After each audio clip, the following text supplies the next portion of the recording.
Hello tout le monde, comment ça va? J'espère que vous portez bien. Donc aujourd'hui de nouveau dans ma cuisine. Donc pour faire une petite recette, on va faire un petit gâteau. Je vais vous expliquer d'ici peu. Mais avant qu'on commence cette vidéo et je vous explique ce qu'on fait, n'oubliez pas de vous abonner à ma chaîne si ce n'est pas fait. C'est le petit bouton qui ressemble ici que vous avez en bas. De liker, de partager et surtout de vous abonner. Donc aujourd'hui on va faire le Mont Blanc. C'est un petit gâteau entier. Crème de coco, voilà, vous verrez, c'est super bon et il n'y a rien de bien compliqué. Allez, c'est parti, générique.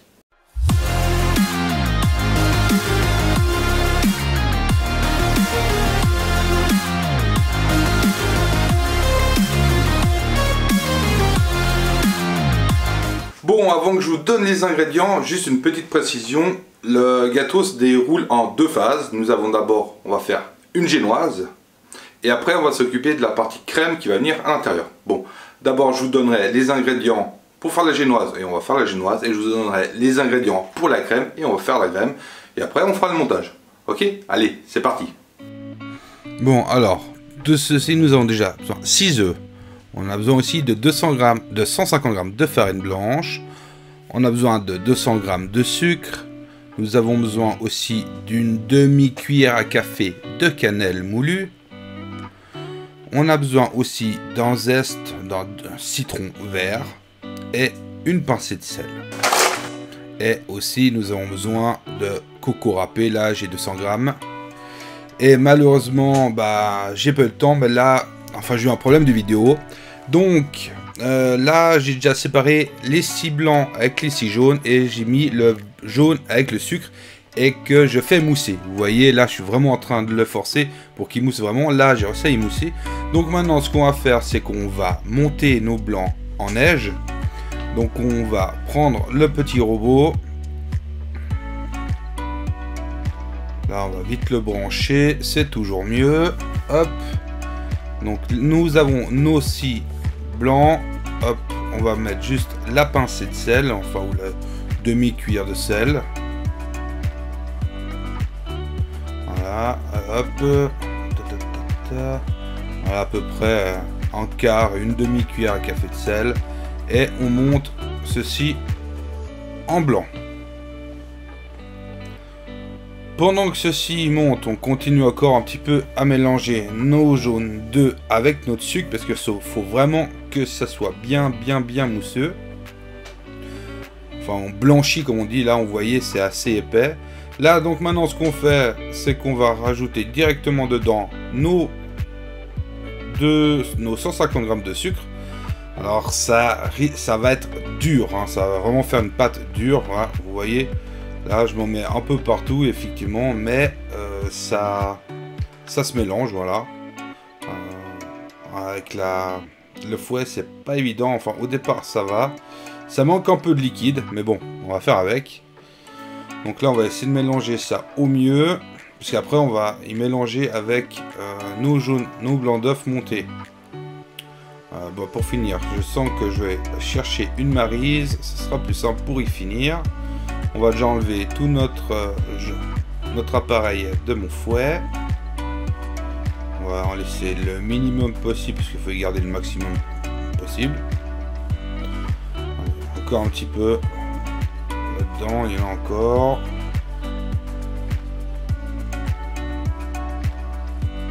Voilà. Là, on n'est pas trop mal. J'ai récupéré, je pense, déjà une bonne partie. On est pas mal.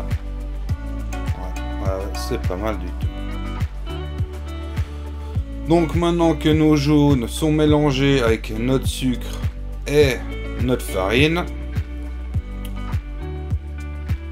on a rajouté rien de plus. Ce qu'on va faire maintenant, c'est que notre blanc a l'air d'être pas trop mal. Je pense que on arrive gentiment à la fin pour qu'il soit totalement monté et qu'il soit bien ferme. Là, ça a l'air d'être pas mal. Je pense encore quelques petites secondes et on sera bon.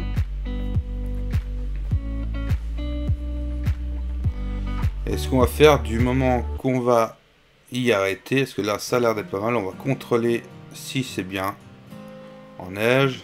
Et ça tient, ça redescend pas, c'est parfait. Donc ce qu'on va faire maintenant, on va rajouter dans notre cuve directement notre cannelle en poudre. Et on va rajouter aussi tous nos zestes de citron, comme ça, ça sera bien mélangé. Voilà. Donc là on remet juste un petit tour à fond, juste aller quelques secondes juste pour mélanger. Et voilà, c'est bon, il n'y a pas besoin de plus, c'est tout mélangé.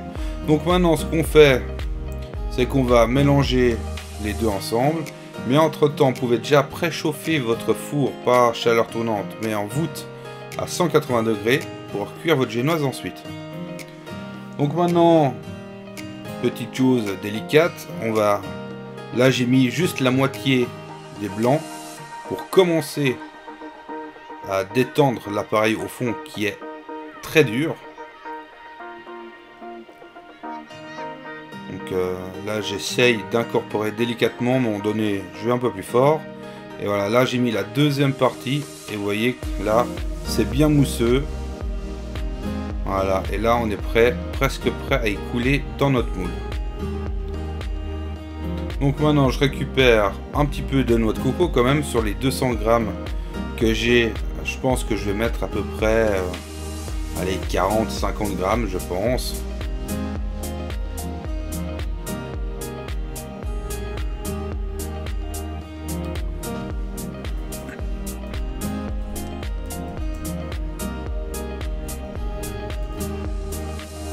Voilà, j'ai 40 grammes de noix de coco directement à l'intérieur de ma génoise. Et là maintenant, on bat, voilà, tout bêtement.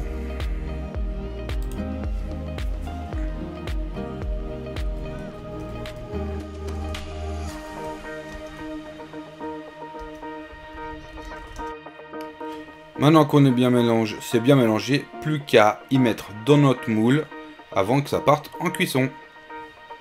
Bon, maintenant que c'est prêt à enfourner, ce que je vais faire, c'est que j'ai pris mon moule rond et je vais quand même mettre de l'huile végétale de cuisson pour éviter que ça accroche quand même au maximum. Voilà, j'en ai mis au fond, mais ce que je vais faire, je vais prendre un petit bout de papier que je vais étaler partout au fond. Voilà, là j'étale partout au fond, comme ça me fait juste une petite couche, il n'y a pas trop, c'est juste pour éviter que ça accroche.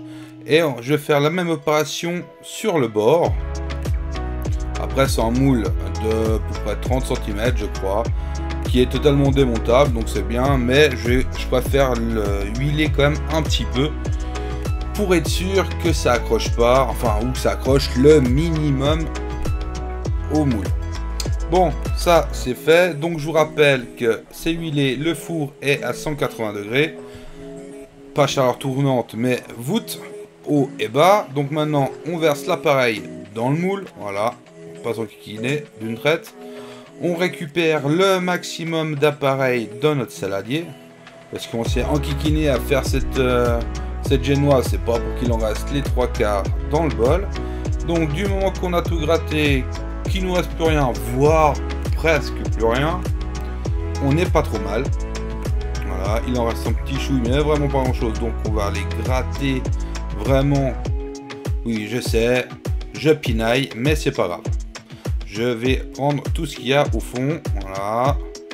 Et là je crois que j'arrive vraiment au fond. Voilà, là cette fois je crois qu'il n'y a plus rien. Donc je débarrasse ceci et ça va partir en cuisson pour à peu près entre 20 et 25 minutes. Ça dépendra de votre four, mais pour moi c'est à peu près 25 minutes. Allez hop, en cuisson. Donc maintenant voici les ingrédients pour faire notre crème. Déjà nous avons besoin de 4 jaunes d'œufs. On a besoin aussi de 250 ml de lait de coco. On a besoin de 250 ml de lait. On a besoin de 100 g de sucre. On a besoin d'une cuillère à café d'extrait de vanille. Ou de la liquide vanille ça aussi. On a besoin d'un sachet de sucre vanillé. Un zeste de citron vert. On a besoin aussi de 50 g de farine et évidemment de 2 cuillères à soupe de vieux rhum. Bon allez c'est parti, première chose, on va allumer notre plaque et une casserole. On va mettre une casserole sur notre plaque chaude. On va tout bêtement mettre notre lait à l'intérieur. Allez hop, à fond, parce qu'on va faire bouillir à peu près notre lait. On va lui rajouter tout de suite à l'intérieur nos 250 ml de lait de coco, voilà. Voilà, et j'en fous partout, évidemment c'est normal. Mais le tout est dans la casserole. Quasiment le tout. J'ai pas fait trop le cochon, donc c'est déjà pas mal. Maintenant que ceci, ça commence à cuire, on va rajouter dedans directement nos zestes de citron vert. Hop, ça c'est fait. Et on va rajouter aussi tout de suite notre cuillère à café d'extrait de vanille. Allez, un petit peu plus. Hop là, voilà.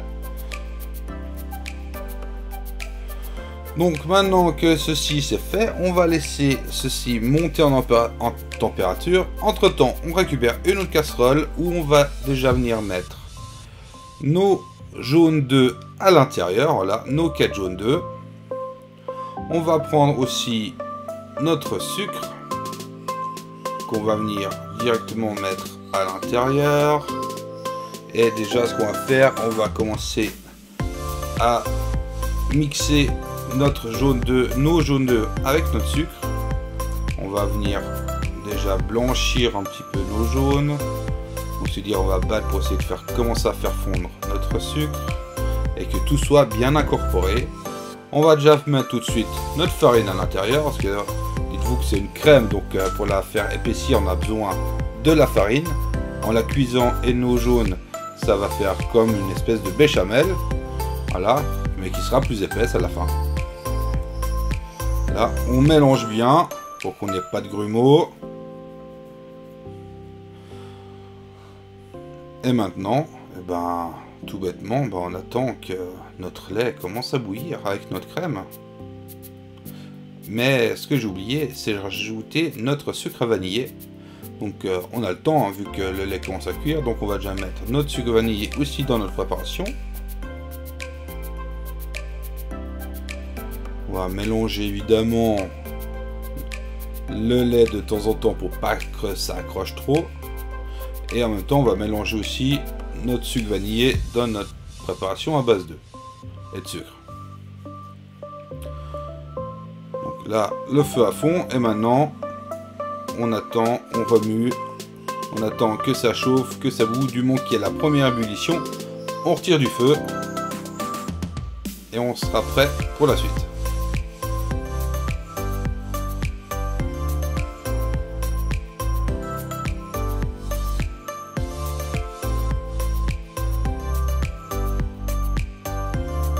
Voilà, le lait est à frémissement, il a bouilli.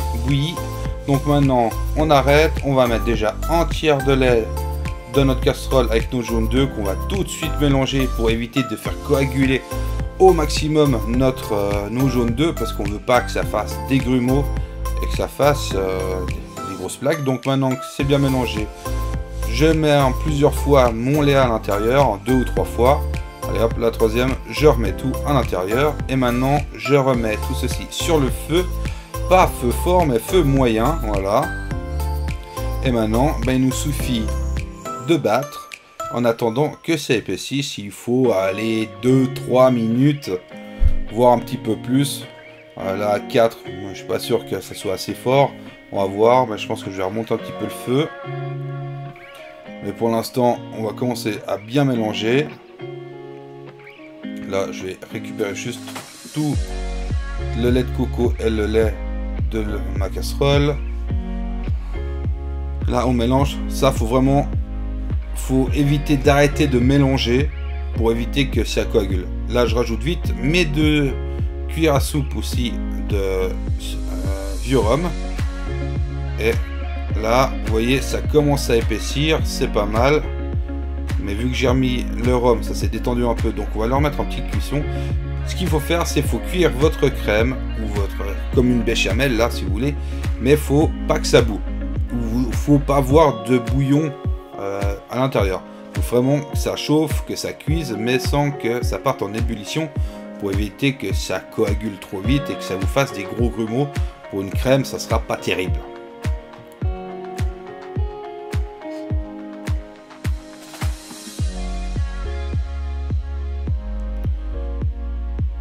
Là, on voit que ça commence à bien épaissir, c'est pas mal. Je Je pense que je suis presque au bout. Là, ça fait un petit bouillon. Hop. On mélange le tout. Pour l'instant, j'ai encore aucun grumeau, c'est parfait. Là, on voit qu'elle a bien épaissi. Ça, c'est bon. Je retire du feu. Et ce qu'on va faire maintenant, c'est qu'on va tout de suite transvaser dans un autre bol. Déjà de 1 pour arrêter notre cuisson parce que notre casserole est toujours chaude. Et pour permettre à notre crème de commencer à figer en refroidissant. Parce que là, elle est beaucoup trop chaude et beaucoup trop liquide pour faire le montage de notre gâteau. Et on récupère tout. Il ne faut pas en laisser une miette à l'intérieur.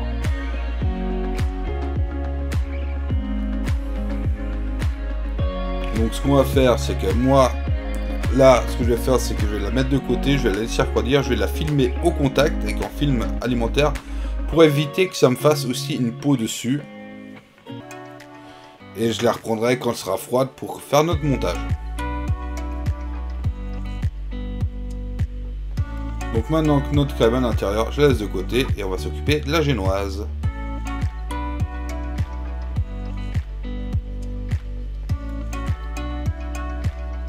Voici notre génoise qui sort du four. Je vais la piquer une ou deux fois à l'intérieur pour voir si elle est bien cuite. Le bâtonnet ressort tout sec. Ce qui veut dire c'est que notre génoise elle est prête. Donc ce qu'on va faire, c'est qu'on va la démouler. On va la laisser refroidir un petit peu. Et on va la trancher aussi en plusieurs fois. Et là qu'on voit, je teste quand même à plusieurs endroits ma génoise pour voir si elle est vraiment cuite partout. Vu qu'elle est cuite comme il faut partout, effectivement on voit des petits trous, mais c'est pas grave, ça se verra plus après. Ce qu'on va faire, c'est que déjà on va passer un couteau sur tout le tour pour pouvoir la démouler. Et après, comme je vous ai dit, du moment qu'elle est froide, vous la tranchez en 3 parts égales.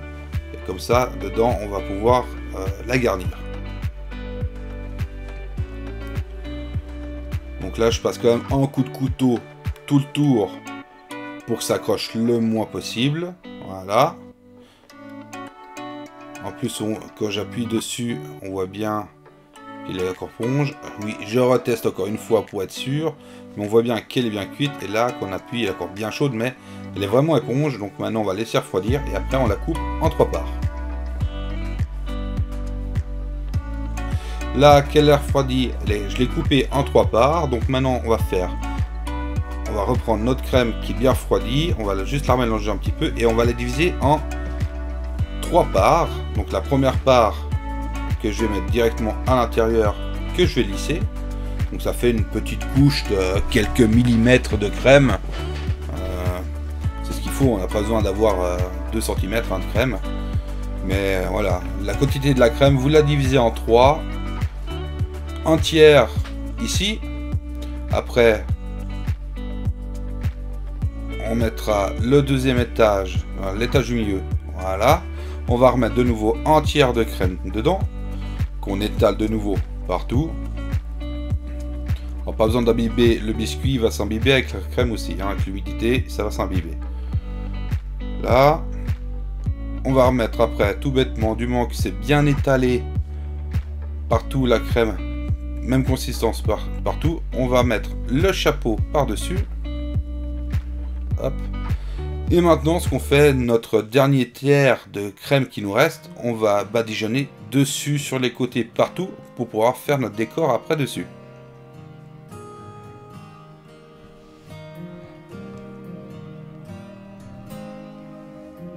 Donc là, il faut vraiment bien badigeonner. Pas besoin d'avoir une grosse couche épaisse, hein. C'est vraiment, là, ça sera pour que le décor de noix de coco râpée tienne dessus. Donc là, on badigeonne le capot dessus, les côtés, partout, pour qu'il y en ait vraiment partout et que ça fasse une bonne accroche. Pas besoin que ça soit super lissé, parce que comme je vous dis, on va mettre la noix de coco râpée et ça va nous servir de décoration et en même temps de cache-misère.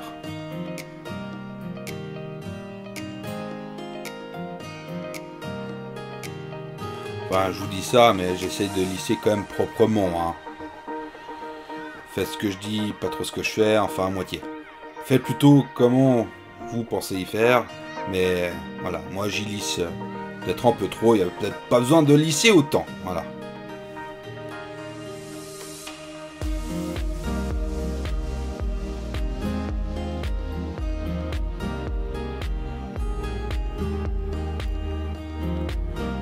Maintenant que nous avons bien lissé notre gâteau, je vais le mettre sur un petit bloc, comme ça je vais pouvoir saupoudrer de noix de coco partout. Vous en mettez dessus, sur les côtés, voilà. Alors moi j'ai pas pris le meilleur truc dessous, parce que quand je vais faire, ça va tomber partout, voilà, évidemment. Donc ce que je vais faire, c'est que je vais en mettre partout dessus, déjà un maximum dessus. Quand je vais y repousser, ça va glisser un peu sur les côtés. Je vais essayer d'en mettre un peu sur les côtés en y projetant. Voilà, vous mettez une bonne couche dessus, vous étalez, vous poussez un petit peu, ça va se mettre tout seul. Voilà. Et après, si vous en reste, ben, voilà, je tape un peu pour enlever vraiment quand même un peu trop d'excédent. Et on va essayer de mettre sur le côté aussi de la noix de coco râpée. C'est pour ça que je vous dis, là il vous faut le reste du paquet qui va quasiment y passer. Malheureusement, il y a un petit peu de perte, je vous l'avoue. Mais ce qui tombe dans le bol, vu qu'elle est encore saine, on peut toujours la récupérer pour faire autre chose. Là, maintenant que j'ai mis partout, je vais enlever l'excédent de noix de coco qu'on a au bord.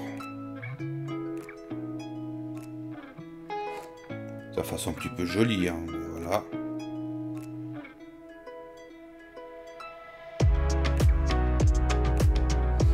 Et voilà, le gâteau qui est tout beau. Il est rempli de noix de coco sur le dessus et sur les côtés. Là j'ai fait un petit trou, donc on va juste saupoudrer, faire les 2-3 trous parce que c'était, ouais, ça manquait un petit peu de finition, on va dire. Mais voici le résultat final. Voici notre Mont Blanc enrobé de noix de coco grâce à la crème qui fait office de maintien. Donc maintenant ce que je vais faire, c'est que je vais le couper une petite tranche au milieu pour vous montrer. Parce qu'après, voilà, je vais couper juste un bout, la moitié. Comme ça après je vais pouvoir recoller les deux parts. J'avoue c'est triché mais c'est pas grave. Comme ça on verra vraiment l'intérieur. J'arrive pas à y couper, je crois qu'il va falloir que je prenne un autre couteau pour essayer de le pousser. Ouais. Hop, un autre couteau. Voilà, parfait.